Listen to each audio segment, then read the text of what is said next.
Assalamualaikum warahmatullahi wabarakatuh. Perkenankan saya menyampaikan tentang topik kali ini adalah Updated Algorithm of Cardiac Arrest Management. Update ini kita ambil dari beberapa jurnal, yaitu dari American Heart Association yang terbit akhir 2019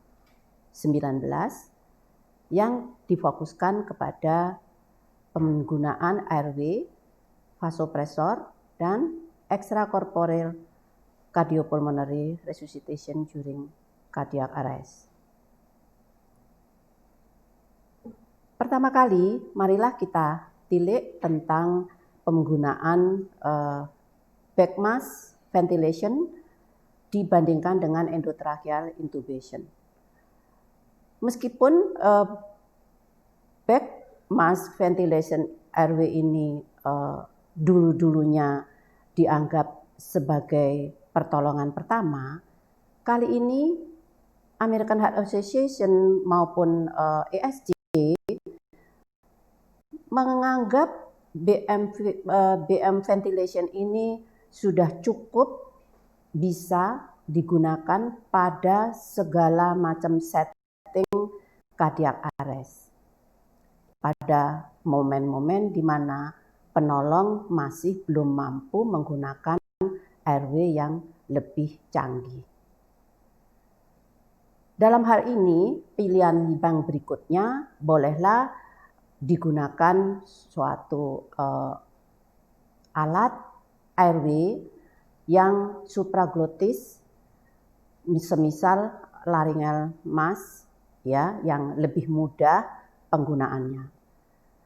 Dua alat ini sudah bisa dikategorikan sebagai kelas 2A dan juga back mask ventilation sudah bisa dikategorikan pada indikasi kelas 2. Sedangkan tentu saja yang paling dianjurkan untuk para penolong yang memang sudah ahli, maka yang paling kelas di kelas 1. Tetapi hal ini boleh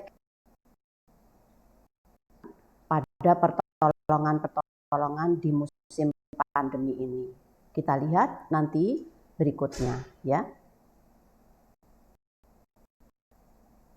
Berikutnya vasopressor. Kali ini betul-betul difokuskan pada pentingnya yang tidak bisa digantikan oleh agen yang lain, yaitu vasopressin. Di sini dikatakan bahwa dosis standar epinephrine adalah yang paling superior. Indikasinya kelas 1. Vasopressin berikan hasil yang lebih daripada epinephrine, baik secara sendiri maupun dalam kombinasi. Oleh karena ini ditekan lagi sejak 2015 sebetulnya bahwa vasopressin itu sudah tidak lagi masuk dalam obat-obat yang digunakan pada cardiac arrest. Seringkali kita tanya tentang kapan pemberian dari epinephrine ini sebaik. Banyak berpendapat macam-macam. Ada yang mengatakan setelah 2 kali shock atau 3 kali shock. Tetapi yang penting diberikan pengertian adalah tentu saja suatu cardiac arrest yang shockable, maka drug of defibrillator menggunakan terapi listrik. Dan terapi listrik yang kita lihat dulu, kita evaluasi, setelah 2 menit kita evaluasi apakah berhasil atau tidak. Disinilah letaknya timing dari epinephrine. Shock pertama dianggap masalah shockable rhythm ini, maka bolehlah diberikan epinephrine. Tetapi beberapa buku mengatakan, sekalipun mengatakan boleh epinefrin diberikan setelah shock ketiga, perlu diberikan bahan perdebatan kapan-kapannya. Tetapi yang jelas bahwa epinefrin diberikan shock tidak berhasil. Kemungkinan kita sudah melakukan shock kedua atau shock kedua sedang disiapkan, maka epinefrin ini sudah boleh diberikan. Itulah timing dipertanyakan. Berikutnya adalah tentang penggunaan ekstrakorporel. Ini tentu saja bukan sesuatu yang rutin, tetapi bisa digunakan meskipun datanya sangat terbatas, bahwa penggunaan oksigenator dan pompa di luar tubuh ini dengan mengakses aorta dan vena ini sudah digunakan di beberapa center yang punya kemampuan lebih dengan fasilitas sumber daya manusianya yang memang sudah mumpuni. Tetapi hal ini sudah dimungkinkan. Berikutnya, dengan adanya pandemi ini, maka di bulan Februari-Maret, ILCOR, ESC, American Heart, semuanya memberikan panduan tentang bagaimana memberikan pertolongan kepada pasien henti jantung. Secara umum, yang namanya pertolongan pada henti jantung yang seringkali mendadak, apalagi jadi di luar rumah sakit, maka menjadi berisiko bagi orang-orang yang harus menolongnya. Tetapi anjuran menolong segera orang-orang yang mengalami henti jantung tentang suatu harapan hidup yang lebih baik. Semua tetap hukumnya, tetapi kita bahwa tindakan CPR mungkin sebagai suatu tindakan yang mencetuskan terjadinya aerosol, di mana dari aerosol inilah virus-virus SARS-CoV-2 ini diduga bisa menulari penolong. Sehingga bagaimanapun penolong harus betul-betul bisa juga menjaga diri. Bagaimana menolong dengan aman. Jadi dianjurkan penolong ini boleh harus menggunakan pelindung APD yang sesuai dengan. Kalau terjadi di luar sana, maka yang dianjurkan rumah sakit maksudnya, maka dianjurkan paling tidak bila ada dalam hal ini ya, boleh AED ini digunakan dahulu, digunakan sekali, kemudian penolong boleh mencari atau APD.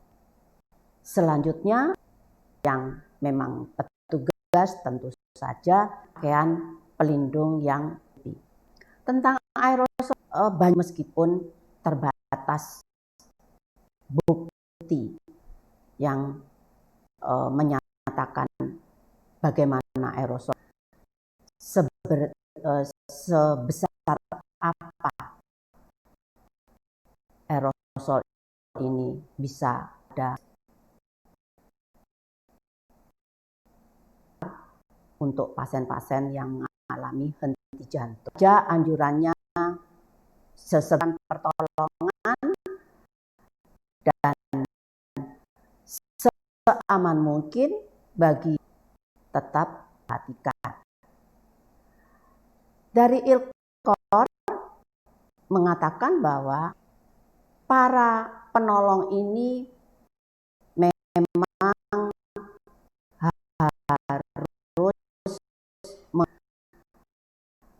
hazmat dulu, baju pelindung. Dan batas jumlah personil yang menolong. Kalau bisa gunakan suatu alat untuk CPR terutama pada orang. Dan selalu berikan ya, bahwa di situ ada seorang penderita COVID-19 yang dilakukan resusitasi. Dianjurkan juga misalnya bed mask ya, terutama harus ketat, rapat segelnya, dan menggunakan HEPA filter. Ada alat khusus yang kotak kecil disambungkan ke alat bed mask kita, sehingga itu kemudian intubasi dengan menggunakan cup yang punya semacam balon ya, yang nanti mengalir di luar semacam yang bisa kita kembangkan melukai. Kemudian hentikan kompres saat intubasi. Kompresi dilanjutkan pada saat intubasi. Kali ini kok diduga COVID-19 perlu lebih dulu. Apabila tidak memungkinkanlah supraglottal lebih sederhana dan mudah penggunaannya. Dan hindari suatu koneksi hubungan sirkuit yang juga bisa menjadi memudahkan penularan. Saya kira yang paling penting juga menentukan apakah pertolongan CPR, henti jantung dan COVID-19 yang punya suatu keuntungan besar dibanding risikonya. Kondisi kerusakan oleh COVID ini sangatlah luas. Dari BLS Life Support COVID-19 pada tempat-tempat tersedia, gunakan dahulu APD dan penolong. Selanjutnya yang lain-lain sama, yaitu tindakan cek responnya, kemudian tentukan pertolongan setelah memang cek pulsnya. Kalau penolong adalah terlatih, kalau penolong tidak terlatih, awam, maka tidak perlu, tapi lihat rasanya adekuat atau tidak. Sekali lagi diingatkan menggunakan bed mask yang silnya kuat dan kalau bisa telah dengan HEPA. Selanjutnya yang lama, sama obat-obat yang digunakan juga sama semuanya, dan hal ini berlaku juga untuk, jadi setelah suatu BLS maka harus dilanjutkan apakah kan oleh para kesehatan yang mumpuni, semuanya hukum-hukum juga sejauh mungkin terjadinya penularan COVID-19 ini dipatuhi, yaitu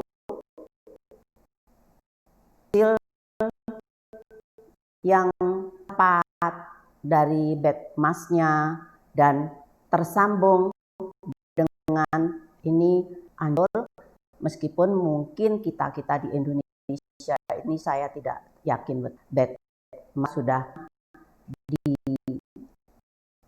dilengkapi dengan alat HEPA yang bentuknya kecil.